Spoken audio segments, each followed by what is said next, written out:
নারায়ণগঞ্জ ও রূপগঞ্জে VGF কর্মসূচির চাল বিতরণে অনিয়মের অভিযোগ উঠেছে। সরকারি নিয়ম অনুযায়ী প্রতি ভিজিএফ কার্ডের বিপরীতে 10 কেজি চাল পাওয়ার কথা থাকলেও অনেক ক্ষেত্রে সাধারণ মানুষকে দেয়া হচ্ছে মাত্র 8 থেকে 9 কেজি চাল।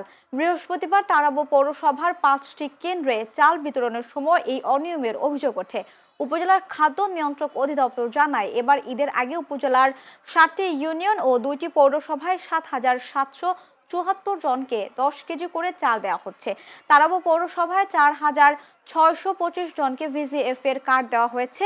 আর অভিযোগের বিষয়ে তারাবো পৌর নির্বাহী কর্মকর্তা শরীফুল ইসলাম ভূঁইয়া বলেন, চালের বস্তা আনা নেওয়ার সময় বস্তা থেকে চাল পড়ে যায়, তখন 500 গ্রাম করে কম চাল দেওয়া স্বাভাবিক বিষয়, কিন্তু 2 কেজি চাল কম দেওয়ার বিষয়টি অন্যায়। এমন হলে তাৎক্ষণিক ব্যবস্থা গ্রহণ করা হবে। পরবর্তীতে চাল দিলে ডিজিটাল স্কেলে মেপে দেওয়া হবে।